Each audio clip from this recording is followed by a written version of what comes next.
Speakers very kindly left us a good chunk of time for sort of a wider discussion. We've got some revving, we've got one revving mic, and we've got two up here, so we can share up here, and somebody at the back will make start. So let us know who you are, where you're from, and far away. Yeah, Stu Barnes, I work for the Offshore Renewable Energy Catapult. I guess in the interest of full disclosure, I'm also a Labour councillor. My question is, speakers have referenced Extinction Rebellion, and also some of the very ambitious targets, 2030 net zero targets that have been set. And I guess when you look at some of the public reaction to the activities of XR, particularly when they've gone beyond their original mission and kind of affiliated themselves with organisations who've blockaded Billingsgate market and what have you, it causes me a bit of an issue because I'm very passionately committed, obviously, to the cause of decarbonisation. But I do worry that they risk alienating the mainstream. And the politicians likewise can commit to what they probably know to be unrealistic 2030 net zero targets. Though I can see the temptation to do it, to accelerate things, I worry. I just wonder what speakers' observations would be. I think it's a very valuable question. For our part, I think the first thing to say is it has had a positive impact in the main, as in I have had meetings with MPs because it's in the newspapers, as in me writing to an MP telling them about my new bioenergy strategy or something is now up their inbox because of them realising the pressure that's being put on them more publicly, and then we're going, oh, I have to understand this, I have to have a view on this, I have to be able to show I know what I'm talking about on it when asked. So I think there has been, especially in the last 3 to 6 months, it has been a very positive impact in that regard. You are, however, absolutely correct.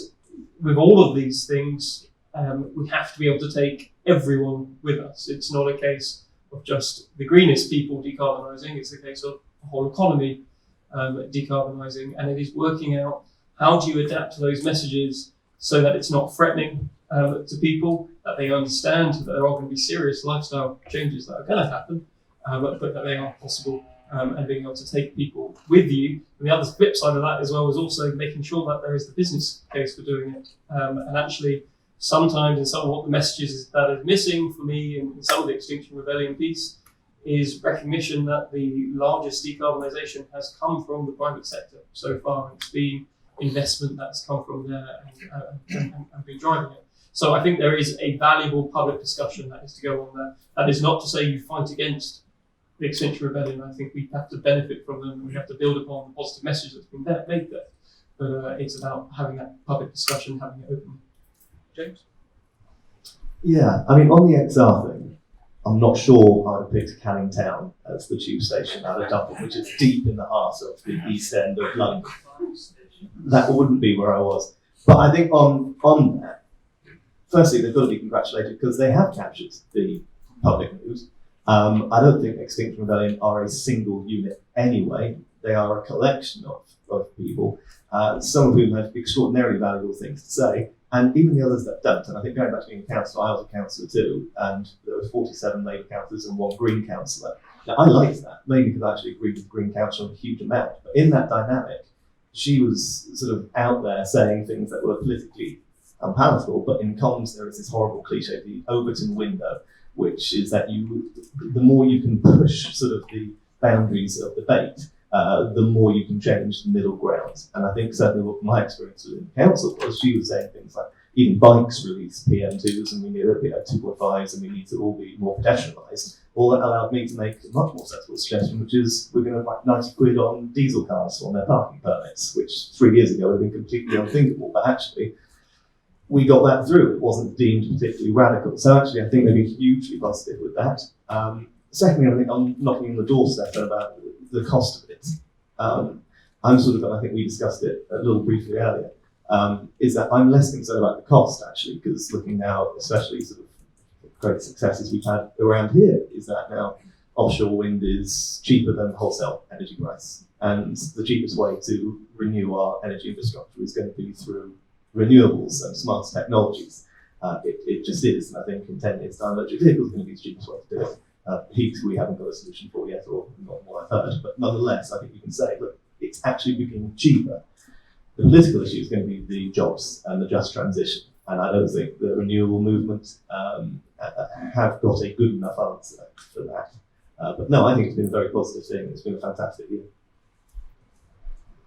So I'm going to have to parrot those sentiments because look, I think Extinction Rebellion did what they were supposed to do, which was mobilise opinion. And they did that. I don't necessarily condone the way they went about it, but I'm a father, I have children, I think about what kind of, what future am I leaving for my kids, yeah? So I think they've hit the nail on the head.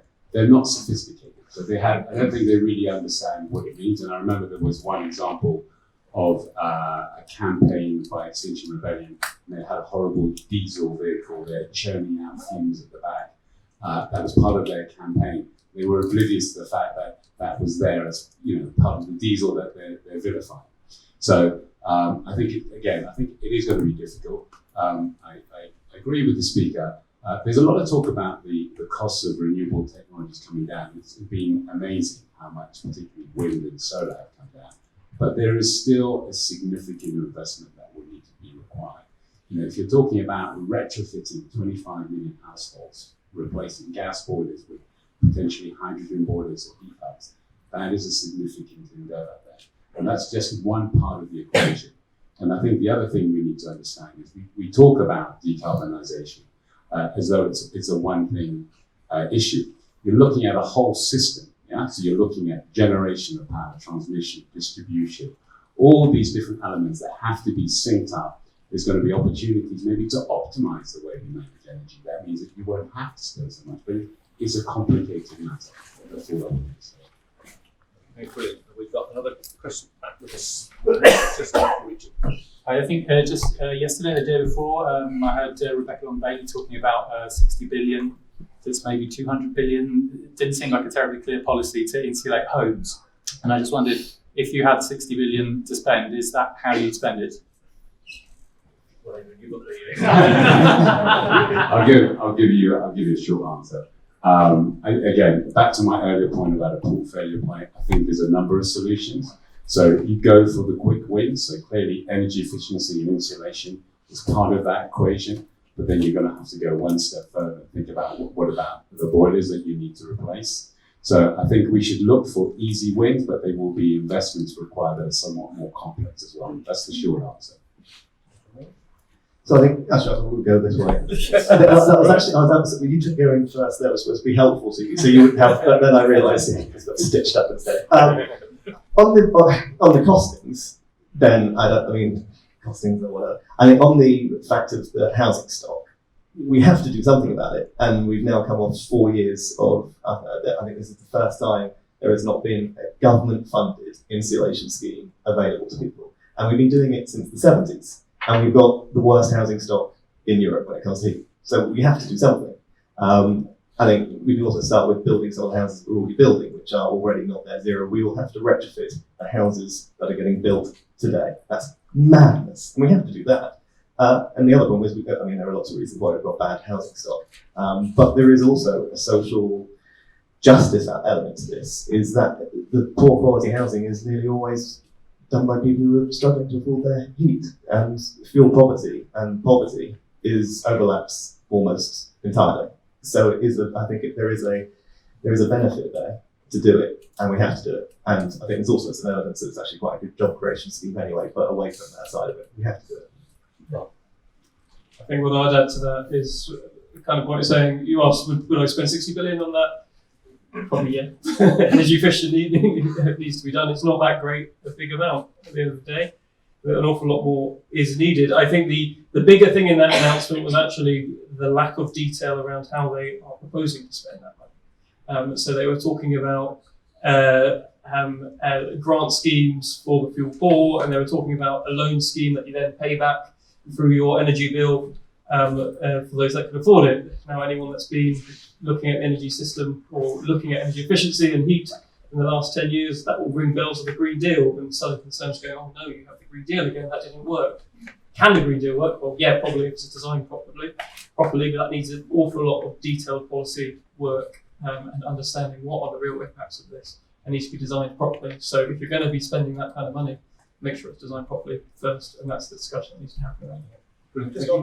Just on that, I mean, there are lots of different ways you can try and insulate. I mean, we've tried to do it through your retail, and I don't think people got behind that, mainly because they didn't really understand why the people that are selling electricity are trying to make them sell less electricity, as well as just a complex way of doing it, an expensive way of doing it. Other options are you can just force people to do it. You can't sell your house unless it's EPC B or A, although the problem with that is that EPCs are rubbish.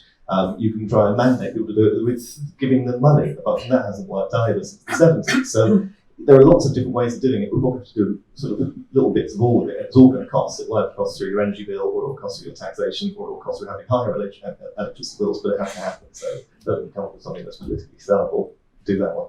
Okay, brilliant. Right, certainly.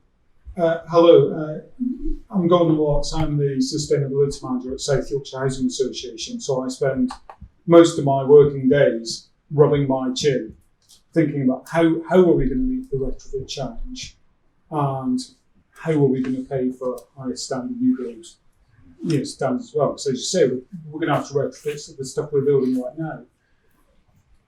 I guess the thing I would be after, beyond anything else, is certainty.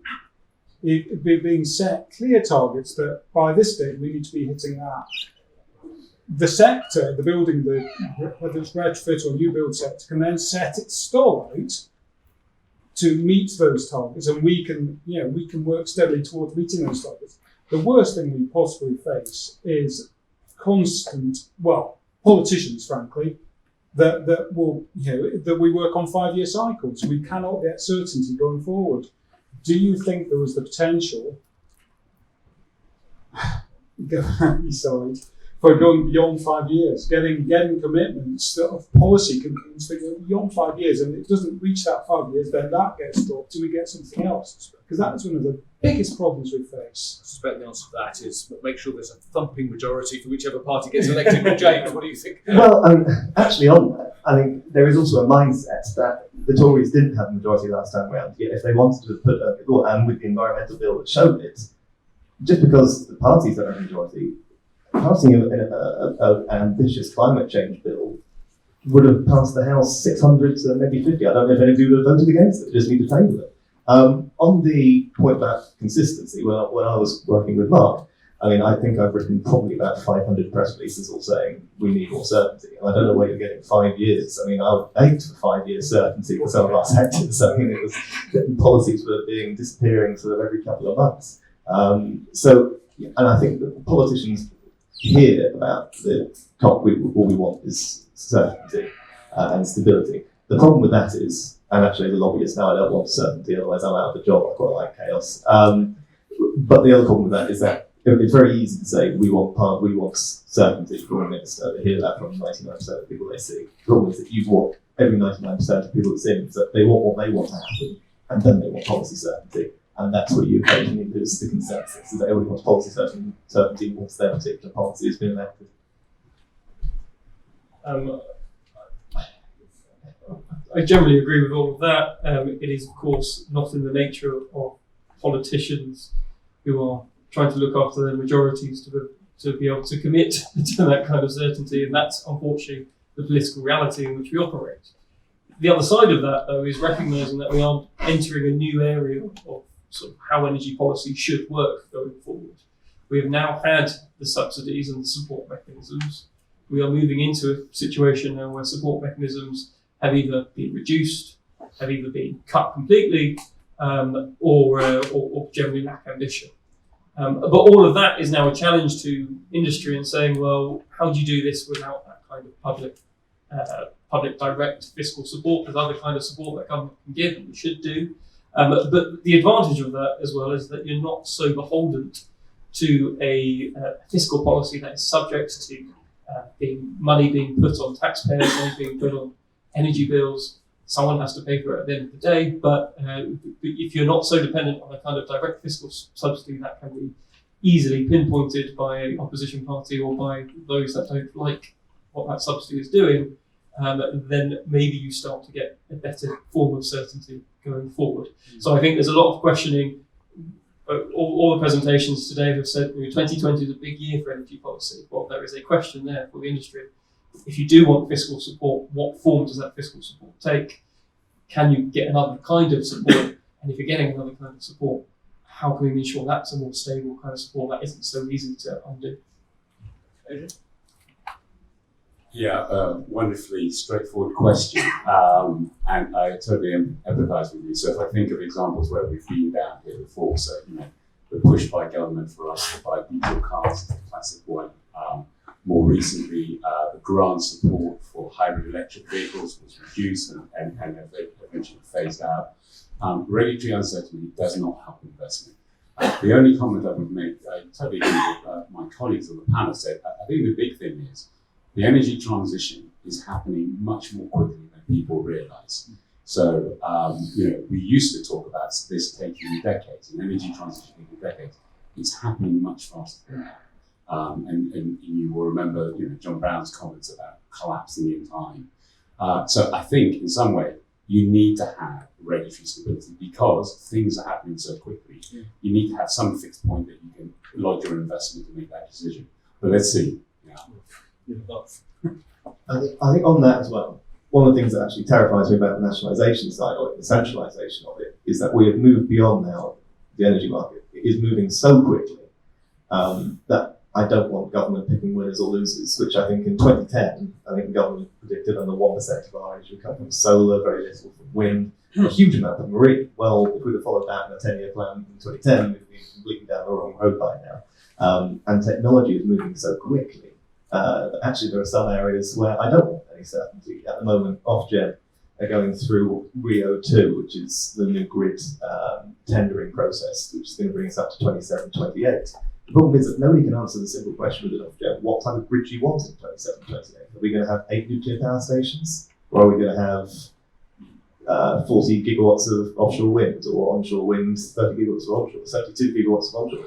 We have no idea by 2028, and we're trying to design this grid, not having any idea of what we want from the end of it.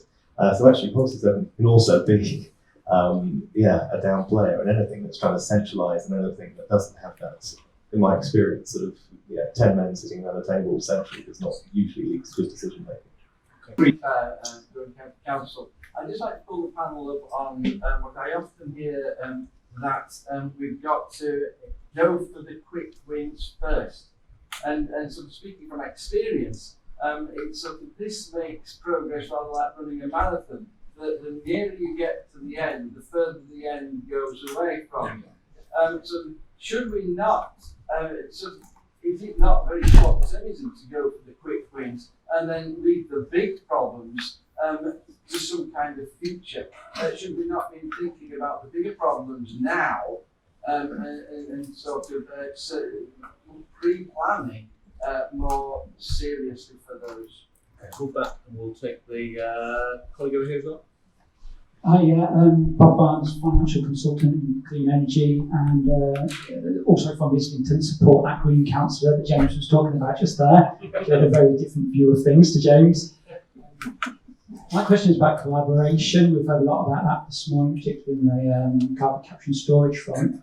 We're talking about regulatory stability. Currently, we've got a regime where we get 10 years of Labour, 15 years of Tory. It's a yin and yang. It's really unsettling.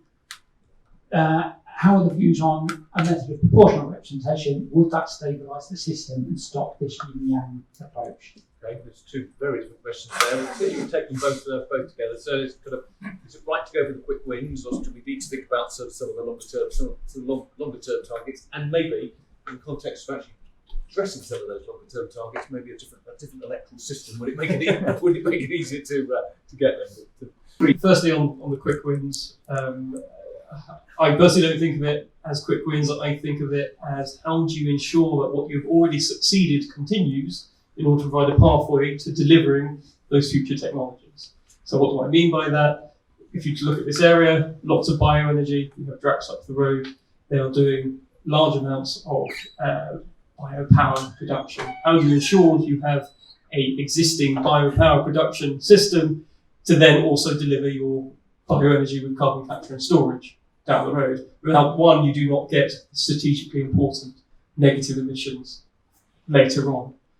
So it's not so much the quick wins, it's about you've got to recognise where we've come, you've got to keep doing what we're already doing in order to keep those supply chains, keep those skills, keep those jobs, if you are then going to deliver the future harder to do things, which absolutely you have to be planning for and delivering, but it's part of the journey. On the voting system, yes, I like the idea.